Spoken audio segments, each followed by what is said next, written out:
Good morning students. आज अपने जो 10th क्लास का अध्याय नंबर 6 चल रहा था, रासायनिक अभिक्रियाएं एवं उत्प्रेरक, अध्याय नंबर 6 रासायनिक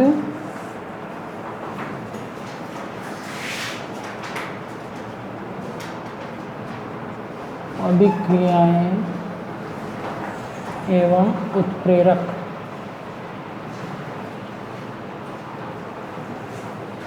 रासायनिक अभिक्रियाएं एवं उत्प्रेरक चल रहा था अपने।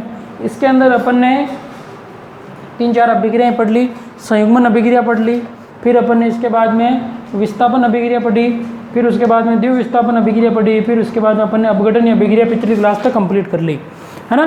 4 अभिक्रियाएं पढ़ ली अपन ने। संयुग्मन, सबसे पहले संयुग्मन, फिर उसके बाद में अपन ने बात की आपके दूसरी विस्थापन अभिक्रिया, तीसरी अपन ने बात की आपके द्विव विस्थापन अभिक्रिया, और लास्ट पिछली क्लास में अपन ने बात कर ली अपघटनीय अभिक्रियाओं के भेद। 3 प्रकार की अपघटनीय अभिक्रियाएं अपन ने पढ़ ली। संयुग्मन का नाम से पता चल रहा है 2 अभिकारक जुड़ते हैं, एक से अधिक A+B, इसके अंदर एक से अधिक अभिकारक जुड़कर, है ना, एक उत्पाद बनाते हैं, वो संयुग्मन अभिक्रिया। विस्थापन अभिक्रिया में क्या था, अपन ने पढ़ा कि जो आपके एक आयन है वो दूसरी जगह से विस्थापित हो जाता है, मतलब यहाँ से अधिक क्रियाशील तत्व कम क्रियाशील तत्व को विस्थापित करता है। B कम क्रियाशील है और C अधिक क्रियाशील है, तो ये C B को विस्थापित करता है। द्विव विस्थापन अभिक्रिया में देखा कि अपन ने कि जो आयन है उनका विस्थापन हो जाता है A+B+CD के अंदर। देखा कि A किससे का साथ कर लेता है, D के साथ में, और B कर लेता है, C कर लेता है B के बाद में CB, है ना, BC/CD कुछ भी कह सकते हैं अपन। द्विव विस्थापन अभिक्रिया।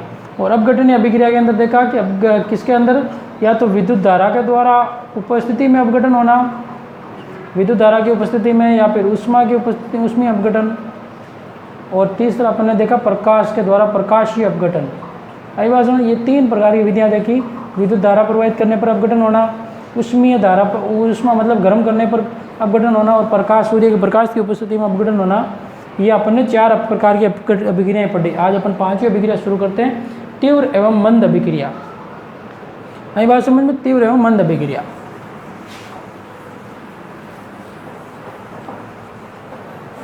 अगली है अभिक्रिया नंबर 5, तीव्र एवं मंद अभिक्रिया।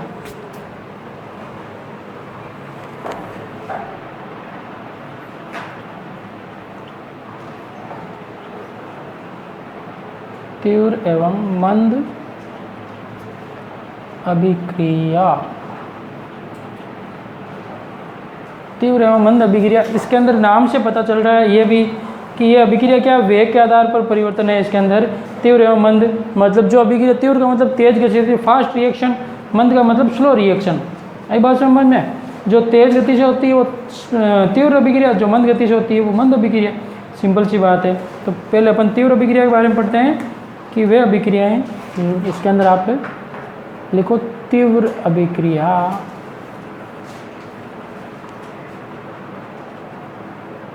Fast reaction. आई बात समझ में। तीव्र अभिक्रिया मतलब कि वे ये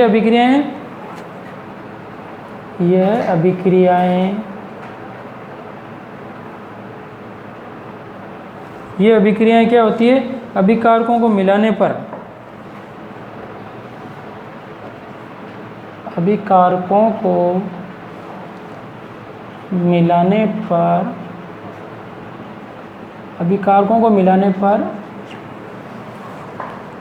क्या होता है, अत्यंत तेज गति से संपन्न होती है।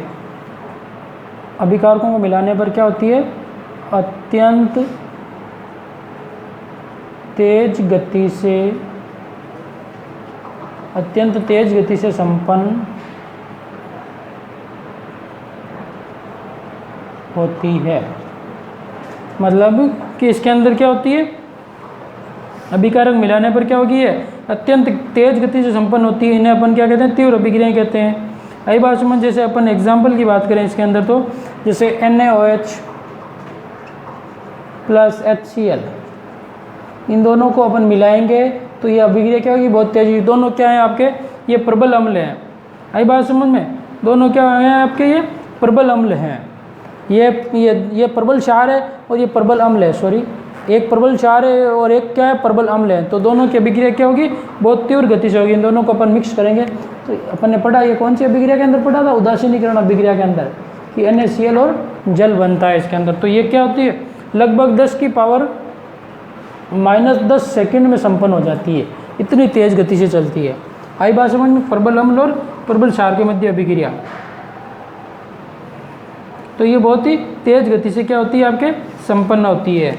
इसको अपन तीव्र अभिक्रिया कह सकते हैं। इसी प्रकार पौधों में प्रकाश संश्लेषण की प्रक्रिया भी क्या होती है, बहुत तेज गति से होती है। ये भी अपन लिख सकते हैं, एक लाइन इसके अंदर कि पौधों में प्रकाश संश्लेषण, पौधों में प्रकाश संश्लेषण की अभिक्रिया भी तेज गति से होती है। पौधों में प्रकाश संश्लेषण की अभिक्रिया भी बहुत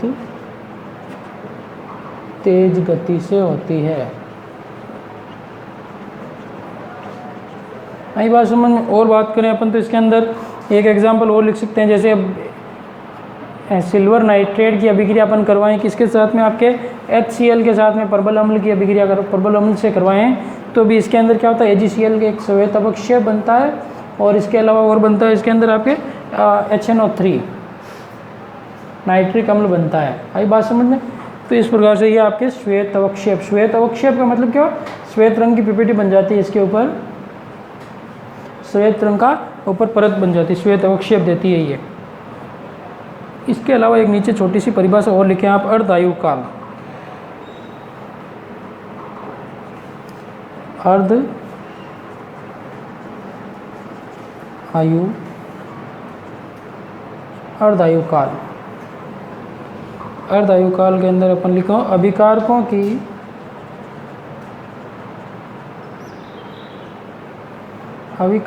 की आदि मात्रा, अभिकारकों की आदि मात्रा को उत्पाद में, अभिकारकों की आदि मात्रा को उत्पाद में बदलने में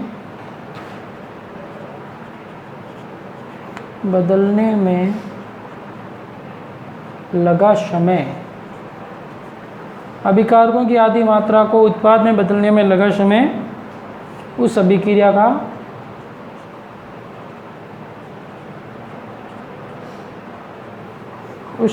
का अर्ध आयु काल कहलाता है।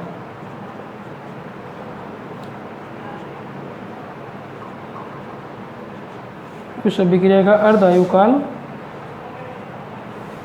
कहलाता है। मतलब अभिकारकों की आधी मात्रा का उत्पाद में बदलना, मतलब अभिकारकों की आधी मात्रा, पूरी मात्रा नहीं। अर्ध आयुकाल नाम से पता चल रहा है, अर्ध आयुकाल, आयुकाल मतलब समय। तो अभिकारकों की आधी मात्रा को उत्पाद में बदलने में जो समय लगता है वो उसका क्या कहलाता है, अर्ध आयुकाल। आगे बात समझ में। तीव्र अभिक्रिया में क्या होता है, अभिक्रिया बहुत क्या होती है, तेज गति से होती है। आगे बात समझ में। अब अपन दूसरी बात करें मंद अभिक्रिया की। एग्जाम्पल भी लिख लिया अपन ने तीव्र अभिक्रिया के, और एक छोटा सा शब्द है अर्ध आयुकाल, वो भी अभिकारकों की आधी मात्रा का उत्पाद में बदलने में लगा समय क्या कहलाता है, आपके अर्ध आयुकाल कहलाता है। ये 1 नंबर की परिभाषा आ जाती है, तो ध्यान रखें आप।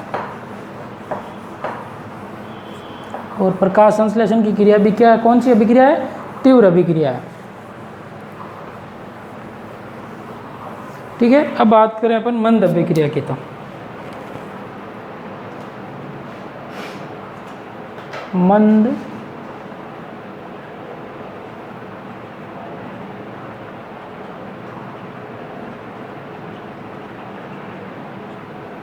अभिक्रिया। अब मंद अभिक्रिया से तात्पर्य क्या हो जाएगा, जो धीमी गति से होती है, बस सिंपल सी बात है, जिसको क्या होता है पूरा होने में घंटे भी लग सकते हैं, दिन भी लग सकते हैं, वर्ष भी लग सकते हैं, वो क्या कहलाती है, मंद अभिक्रियाएं। ऐसी रासायनिक अभिक्रियाएं, ऐसी रासायनिक अभिक्रियाएं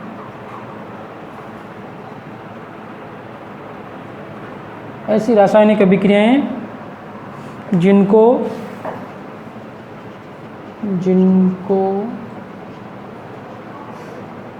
पूरा होने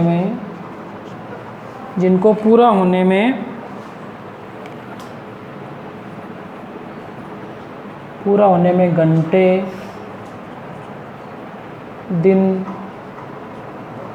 घंटे दिन या साल तक लग जाते हैं, या साल मतलब वर्ष तक लग जाते हैं, साल तक लग जाते हैं, इन्हें मंद अभिक्रिया कहते हैं। इन्हें मंद अभिक्रिया कहते हैं। आगे बात समझ, जिन्हें पूरा होने में क्या होता है, आपके दिन घंटे साल तक लग जाते हैं, वो क्या कहलाती है, आपके मंद। जैसे एग्जाम्पल की बात करें, आपके सबसे अच्छा उदाहरण है इसका लोहे पर जंग लगना। मतलब जो लोहे की वस्तु होती है, अपने घर के दरवाजा है, अगर उसके ऊपर अपन कोई पेंट वगैरह नहीं करते हैं तो उसके वो जो जंग लगता है उसको लगने में कितना लगभग कई वर्षों तक वो अगर जल और उसके हवा के संपर्क में रहेगा तो भी वो उसके बहुत धीमी गति से लगता है। एक बात जैसे एग्जाम्पल लिख सकते हो आप, Fe ये लोहे, आयरन किसकी उपस्थिति में, ऑक्सीजन की उपस्थिति में और आपके जल की उपस्थिति में। जंग कब लगता है, एक तो हवा होती है और एक जल होता है, तब जंग लगता है। अगर उस लोहे की वस्तु के अगर आपके जल नहीं लगेगा, पानी नहीं लगेगा तो उसके जंग नहीं लगेगा। आई बात समझ में। तो क्या बनता है, आपके जंक बनता है Fe2O3.3H2O। इसका सूत्र है ये जंक। ऐसा क्वेश्चन भी आ जाता है, जंक बनाने की अभिक्रिया भी लिखी है, तो इसके अंदर अभिक्रिया को अपन संतुलित करें तो ठीक है। तो ये आपके मंद अभिक्रिया का एग्जाम्पल हो जाएगा, जिसके अंदर क्या होती है, अभिक्रिया बहुत ही मंद गति से होती है। वो अभिक्रिया क्या है, मंद अभिक्रिया, जिसके अंदर कई समय को ज़्यादा टाइम लग जाता है। इसके अलावा और बात करें अपन तो एक एग्जाम्पल और लिख लो आप, एसिटिक अम्ल का CH3COOH प्लस C2H5OH। ये क्या आपके एसिटिक अम्ल की अभिक्रिया अपन एथेनॉल से करवाते हैं तो एथिल एसीटेट बनता है, CH3COOC2H5 प्लस H2O। ये क्या हो गया आपके एसिटिक अम्ल।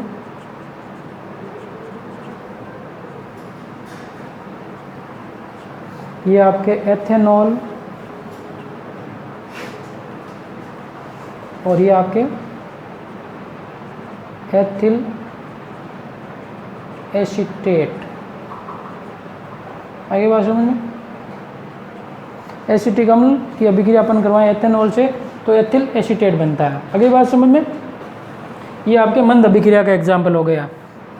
तो अपन ने पढ़ ली तीव्र अभिक्रिया जो बहुत ही कुछ सेकंडों में संपन्न होती है, और तीव्र अभिक्रिया मंद अभिक्रिया जिनके अंदर घंटे दिन साल तक लग जाते हैं वो आपके मंद अभिक्रिया, जैसे लोहे पर जंग लगना, एथिल एसीटेट का बनना, ये सारी चीज़ें।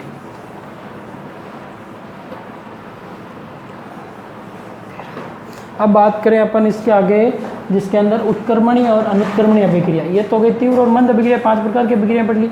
अब अपन बात करें अगली, जिसके अंदर पढ़ेंगे अपन उत्क्रमणीय एवं अनुत्क्रमणीय अभिक्रिया। अनुत्क्रमणीय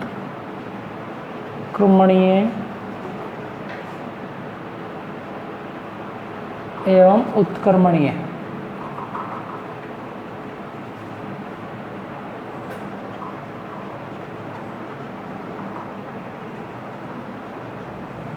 अनुत्क्रमणीय irreversible and reversible reaction. आई बात समझ में, रिवर्सिबल अनुत्क्रमणीय मतलब इन रिवर्सिबल, उत्क्रमणीय मतलब रिवर्सिबल रिएक्शन। इसके अंदर सबसे पहले अपन अनुत्क्रमणीय के बारे में बात करें।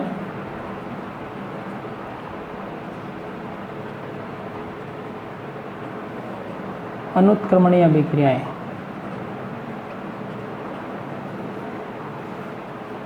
सिंपल सी परिभाषा है अनुत्क्रमणीय अभिक्रिया। उन्हें कहेंगे अपन जिसके अंदर क्या होता है, अभिकारक से उत्पाद तो बन जाता है लेकिन उत्पाद से वापस अभिकारक नहीं बनता है, वो अभिक्रिया क्या कहलाती है, अनुत्क्रमणीय। और उत्क्रमणीय इसका उल्टा है, जिससे अभिकारक से उत्पाद भी बन जाता है और उत्पाद से अभिकारक भी बन जाता है। जैसे अपन ने देखा था भौतिक एवं रासायनिक परिवर्तन। भौतिक परिवर्तन तो क्या था आपके उत्क्रमणीय अभिक्रिया है, और रासायनिक परिवर्तन अनुत्क्रमणीय अभिक्रिया है। मतलब ऐसी रासायनिक अभिक्रियाएं, लिखो परिभाषा, ऐसी रासायनिक अभिक्रियाएं, ऐसी रासायनिक अभिक्रियाएं, ऐसी रासायनिक अभिक्रियाएं जिसमें अभिकारक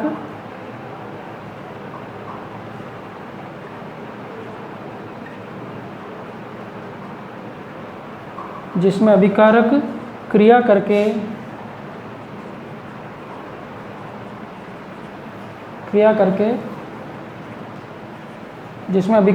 करके उत्पाद बनाते हैं। अभिकारक क्रिया करके उत्पाद बनाते हैं। ये अभिक्रियाएं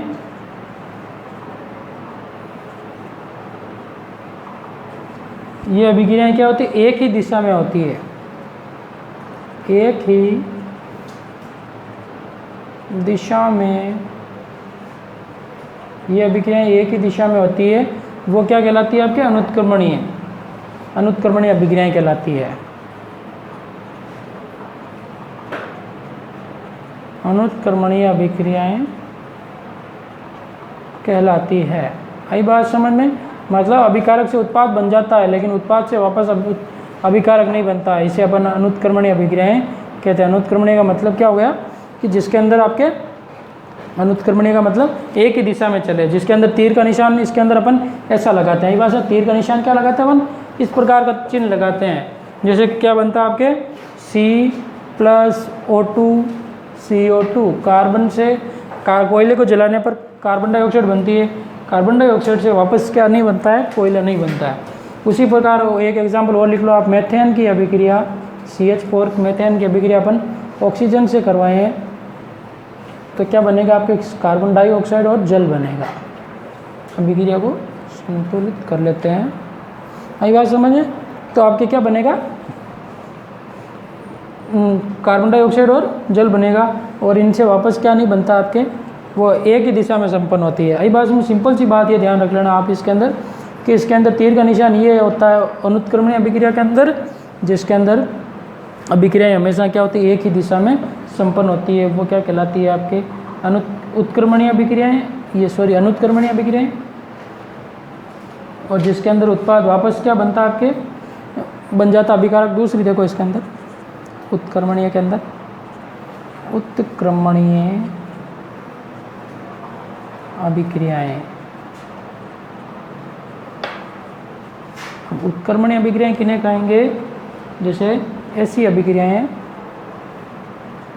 ऐसी रासायनिक अभिक्रियाएं,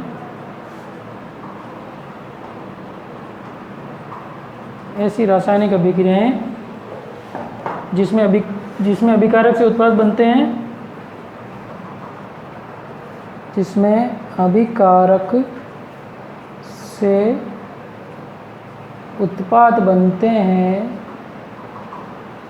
अभिकारक से उत्पाद बनते हैं, उसी समय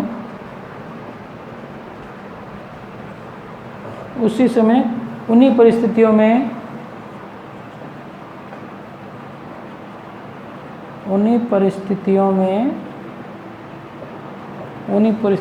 क्या बनता है? उत्पाद से अभिक्रिया करके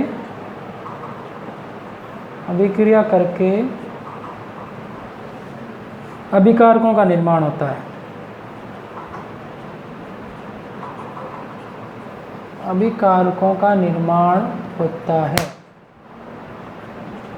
मतलब क्या हुआ कि उत्पाद से, अभिकारक से उत्पाद बने और उत्पाद से वापस क्या बन जाए आपके? अभिकारक बन जाए। तो ऐसी अभिक्रियाएं उत्क्रमणीय अभिक्रियाएं कहलाती है। ऐसी अभिक्रियाएं उत्क्रमणीय अभिक्रिया कहलाती है। मतलब और इसके अंदर तीर का निशान क्या होता है आपके, इस प्रकार से होता है, दोनों दिशाओं में चलने वाला। ये भी बना लें आप, तीर का निशान। अगली बात समझने, जिसके अंदर अभिक्रिया दोनों दिशाओं में होती है, मतलब क्या होता है, तीर का निशान अपन ऐसा लिखते हैं जिसके अंदर क्या होता है आपके ए से बी बन गया और वापस क्या बन जाएगा आपके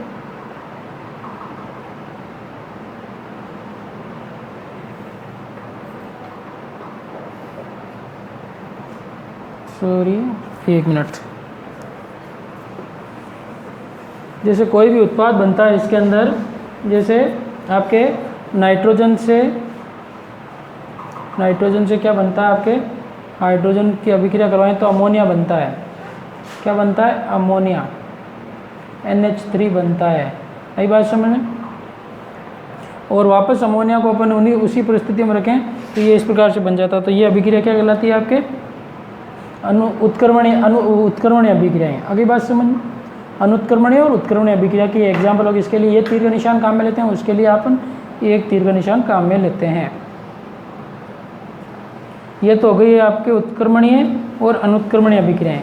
अब इसको अपन एक और एग्जाम्पल से समझ सकते हैं, अग्र अभिक्रिया और प्रत्येक अभिक्रिया से भी। अग्र का मतलब जो आगे की तरफ चलती है उसको अपन अग्र अभिक्रिया, और जो दोनों पीछे की तरफ वापस उत्पाद से अभिकारक बनता है उसे अपन अनुत्क्रमणीय अभिक्रियाएं, मतलब प्रत्येक अभिक्रिया। अगली बात समझ में, अनुत्क्रमणीय जो एक दिशा में चलती है, उत्क्रमणीय जो दोनों दिशाओं में चलती है। सिंपल सी बात। सॉरी, एक बार देख लो, वापस बता रहा हूँ मैं उत्क्रमणीय और अनुत्क्रमणीय की। सुन लो वापस कि अनुत्क्रमणीय अभिक्रियाएं एक ही दिशा में चलती है। कौन सी, अनुत्क्रमणीय इनरिवर्सिबल अभिक्रियाएं। और उत्क्रमणीय अभिक्रियाएं क्या होती है, दोनों दिशाओं में चलती है, मतलब अभिकारक से उत्पाद बनता है और उत्पाद से वापस क्या बनता है, अभिकारक बनता है। अब इसके अंदर देखो, एक है अग्र अभिक्रिया और एक आती है आपके प्रतीप अभिक्रिया। अग्र अभिक्रिया, एक प्रतीप अभिक्रिया। इनके एग्जाम्पल देख लो, ज़्यादा कोई बड़ा नहीं है नाम ये। अग्र अभिक्रिया और प्रतीप अभिक्रिया। अग्र अभिक्रिया क्या होती है, प्रतीप अभिक्रिया क्या होती है। अग्र का मतलब जो आगे की दिशा में चलती है, मतलब कि जैसे ये ए से क्या बने अपन बी की अभिक्रिया करवाएं तो ये आपके C+D बनता है, मान लो। आई बात समझ में। ए से बी की कराएं तो अपन C और D बनता है। या फिर जैसे एक एग्जांपल देखो, आपके A+B की अभिक्रिया अपन करवाएं, C+D बनता है और C+D से वापस A+B बनता है। इसको अपन 1 नंबर दें, इसको अपन 2 नंबर नाम दें, तो ये अग्र अभिक्रिया A+B से C+D बनता है। और प्रतीप अभिक्रिया के अंदर क्या होगा, वापस C+D से क्या बनेगा आपके A+B। ये क्या हो गई आपके प्रतीप अभिक्रिया।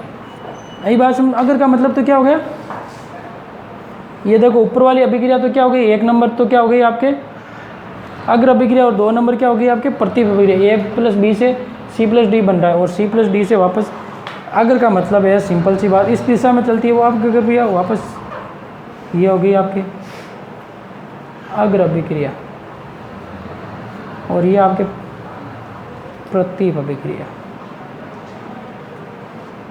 आगे बाजू में अग्र और प्रतीप, इस प्रकार से अपन समझ सकते हैं अग्र अभिक्रिया को और प्रतीप अभिक्रिया को। तो अपन ने आज की क्लास में पढ़ा आपके तीव्र एवं मंद अभिक्रिया और उत्क्रमणीय एवं अनुत्क्रमणीय अभिक्रिया। आज की क्लास में पढ़ी अपन ने। आगे की अभिक्रिया अगली क्लास में पढ़ेंगे। ओके, गुड लक, धन्यवाद।